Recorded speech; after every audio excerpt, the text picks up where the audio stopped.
Mark Zuckerberg has made some huge headlines recently talking about AI when he said he imagines a future where content creators are all going to be making AI clones of themselves. Now, this is a concept I've talked a lot about, throughout my kind of career path, working in marketing and working with influencers. Something I've often thought about is like, being an influencer might be one of the only jobs that isn't really, you can't really outsource it because you are the influencer. You need to be in front of cameras. You need to be kind of doing everything. But it seems like everyone's going to be making AI clones of themselves. So maybe I wasn't actually there.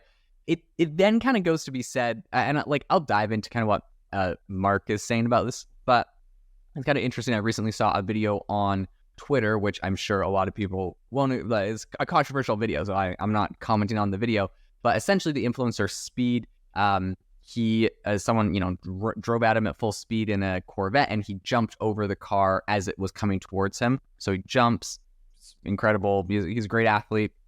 Jumps super high. The car goes under him before he lands. And I'm assuming they tried to do some sort of they timed this out. I'm hoping there was some sort of science and method to the madness, because obviously it seems like a stunt. It seems like he could have been killed or seriously injured in this. In any case, he did this amazing stunt, or this incredible stunt, and it went very viral. And of course, this, at the end, he was like, subscribe and like and whatever, all the social media things. And, no doubt his social media clout and audience grew a lot from this. It went viral everywhere. So the reason I bring this up is because I wonder, even when people are completely outsourcing themselves or making AI clones of themselves, their AI clone is not going to actually do that. And even if they made an AI clone that did that, it's like, well, whatever, it's an AI clone that did that. Like, something about a real human doing real things or saying real things, I still think is going to be the most important. And I think in a day and age where everyone can clone themselves with AI,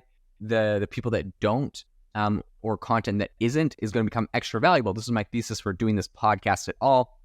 I've done a lot of AI generated podcasts like years ago before ChatGPT even existed. And the reason why this wasn't like my path when I decided to start this podcast in February last year, I thought like, oh, maybe what if I just do like an AI news podcast where it just reads? Maybe I use ChatGPT to write the script or something. The reason I didn't go that way is because my thesis was that people wanted to hear a real person. I'm giving you real insights that I'm thinking of in real time, or I've pre-thought of, or I'm having conversations with people. There's there's buts, there's pauses. I'm not editing this a ton, as you know from this podcast.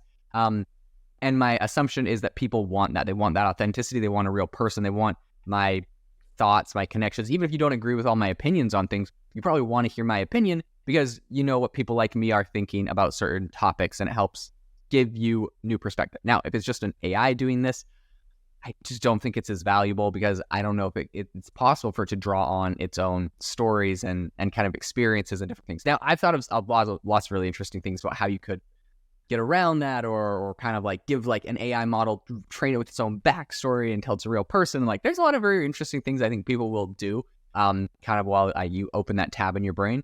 But I don't know. I think people are still going to really value authenticity. A real person doing a real thing is going to have a lot of value. It's going to move to a point where not everyone's going to do that. A lot of people will make these AI versions or clones, and they'll probably be very successful. But I do think that there's going to be more value in what is real. So all that being said, let's get into what Zuckerberg has specifically said on this, which I think is quite fascinating. Before we do that, I wanted to say today's episode is sponsored by AI Box, which is my very own no-code AI app builder and marketplace. If you've ever had an idea where you're like, oh my gosh, I just want to build this thing with some AI tools, create an app, and it's obviously out of your wheelhouse or realm, you need to get on the waitlist for AI Box. We're going to allow you to link together all of the AI models to be able to put in prompts, link them together, and build really powerful apps or workflows. We're calling them boxes. Post them on our marketplace, and you'll get a royalty anytime someone uses them. So the waitlist is at aibox.ai. We're launching soon, and I'd love to have you join the waitlist. The link, I'll leave it in the description. So what did Zuckerberg actually say about content creators? So he said he really just envisions a future where content creators are going to use an AI to create a clone of themselves to essentially help scale their reach and also manage their interactions with their followers, aka it's going to be messaging people and DMing people. Now, does that open a whole nother can of worms? Or we've seen a bunch of influencers recently who have been, for lack of a better word, canceled or exposed for inappropriate messages and DMs with people. Like, I'm not saying that, like, I think these AI models necessarily are going to do that, but like, what if an AI model did do that? What if you outsourced your AI model, your clone of yourself, and it started like saying inappropriate things or messaging people that were underage? Like, there's all sorts of like terrifying prospects, and then like you get canceled, or worse, you go to prison, or you had some sort of charges put against you, and it was like your AI model that did it. Like, who's liable? I don't know. That just seems like a horrible, I don't know. It seems kind of scary, right? Reputational damage. And I think brands have the same kind of concern for things they could do that could lose them money, or be negatively impact their reputation. But it seems like brands right now are still using AI chatbots. So probably you could put safeguards in place to avoid that kind of content or, conversations. And I think really the AI models you use, if you trust them, you'll know that they probably won't do certain things, which are good. But I mean, I'm just bringing up like the most extreme risks, because these are things that people should be thinking about or concerned about, not because they are going to definitely be the reality, but because we do definitely make sure they're not the reality, right? So that's why I bring them up. Okay, what does this actually look like? The other thing that I think is interesting that the Zuckerberg brought up is he said it's going to allow creators to maintain a consistent presence without being constantly active online. This is interesting, right? So he's like, yeah, sure, go do your trip to Brazil this summer and like go do your vlogging and stuff. But like, if you're like, with no cell reception for like 5 days in the jungle while you're getting your content, like, why not have your AI kind of post some things for you? And like, mostly it's all real, but every once in a while you have some like other stuff. I don't know. I mean, I feel like at that point you could have just like pre-scheduled content. Then there also is a point where it's like, how much content can one person possibly humanly make?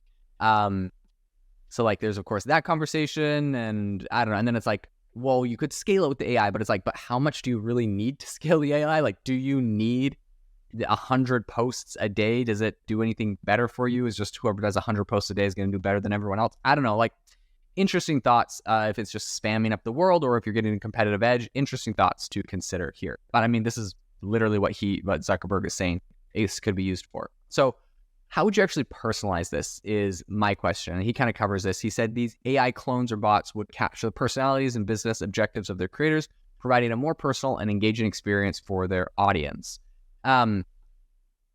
Yeah, I mean, this is just a clone. It's just an AI clone. How personalized is it?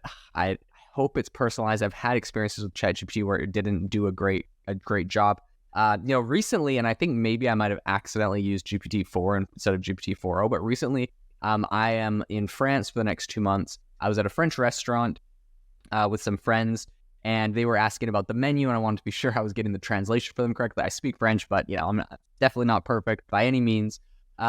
So I took a picture of the menu and I sent it to ChatGPT and was like, hey, can you translate this menu into English? It gave me a translation. I looked at it for a good 10 minutes. And right as the waiter came, I looked at something on the actual menu because I just wanted to cross-reference to make sure it was good. And I realized that ChatGPT had completely made up a fake menu. Like, this thing was not real at all. It was completely fake. Everything on it. It just took the menu and made an English version with its own things in. I don't know why it did this. I don't know if it was because I used the wrong AI model or not the most up-to-date one. But it's kind of a terrifying prospect because the waiter was like, all right, what are you guys going to order? And everyone was looking at me because they just told me to order for them. So I had to order for the whole table in 2 seconds with never seen the menu. Anyways, wasn't a great experience, and it really put a bad taste in my mouth for AI. And I'm like, geez, you really have to double check this. And this is kind of why I think something like AI Box that I'm building is so important. It's because AI Box is going to be full of what creators have essentially vetted the prompt and vetted the process, and they know that it's you can duplicate a specific prompt or task and get a good result every single time, and you can kind of check that result. You can see what it's created in the past. You go use these AI tools, and it's definitely going to give you a good result, because maybe just taking a picture and saying, translate this for me, wasn't specific enough. Maybe I needed to say, take the picture of this menu and line by line, give me a breakdown of every single item on the menu, starting from left to right, and a translation directly below it of it being in English or whatever. And you have to be super specific, and you cannot make anything up. I don't know, right? Some crazy prompt like that. Now, did I think of that in the 2 seconds that I took that picture? No, but if I had one that was already pre-built and I just went to AI Box and searched for menu translator and uploaded a picture and it already had the pre-prompt, I don't have to know anything, and boom, it translates it for me, and it cost me half a cent. Would I have done that? 100%. So I think that these, maybe it's not just myself, AI Box, but I think these tools are kind of where people want to go with this, where you can guarantee a result that can be duplicated. So this is what I'm also concerned about with these kind of AI creators is you want to make sure that they're giving a good representation of the actual creator and not just making up crazy stuff. Okay. So how is this going to work? Let's talk about efficiency and kind of expansion of all of this. So I think right now, using AI to clone stuff, it is definitely going to make you could call it be more efficient. You could say that you're able to expand or you're able to be more, I don't know, like essentially you're just able to do more. As a content creator myself, I don't know. It's something about it just kind of rubs me the wrong way, but that's okay. I understand there's going to be a lot of people using it, and I'm sure there's a lot of great use cases, and maybe you sprinkle it in and it helps you do stuff, and that's cool. I'm worried about people that try to completely automate everything they do with it, but hey, I mean, if it's that or they don't do it at all, then maybe that's the choice that they choose, and they end up getting good results by coming up with a really clever prompt that's really authentic to them. I do think that is possible. You get a lot of very fine-tuned data, personal data about yourself, and really clever prompting. And I think you can get something very powerful. So I'm not completely knocking the concept. It just seems, I don't know, whatever. I'm sure you all think it feels inauthentic for sure. So why does Zuckerberg bring this up? Right now, there's a lot of integrations being talked about with Meta's platforms. So Zuckerberg is talking about integrating these AI tools within Meta itself. And he sort of suggested that creators would be able to leverage Facebook, Instagram, and WhatsApp, other kind of Meta services to use their AI clones and actually deploy them. Sort of similar to what I think Personal.ai has done. I've had the CEO of Personal AI on the podcast in the past. They did a great job doing a round of a crowdfunding campaign on Republic, just like we did. They launched shortly after us. So very interesting company. A big shout out to them. But it's interesting because it feels like this is where Meta is going in the same direction, essentially. So I think this is a super fascinating topic right now. Zuckerberg really kind of said that his vision is a big shift in the content creation landscape. Right now, obviously, AI is not doing a majority of content creators' actual, production of their content, and he thinks that this could be a much bigger part of it. So in his interview that he recently did with this, which of course is kind of awesome, he did an interview with Rowan Chung, who, if you're not subscribed to his podcast, The AI Rundown, you should be. It's amazing.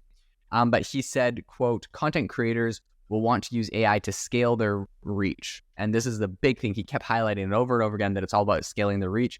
And a lot of people have just kind of said, what is the point? Do you always need to scale more reach and create more content and be an endless content creation machine?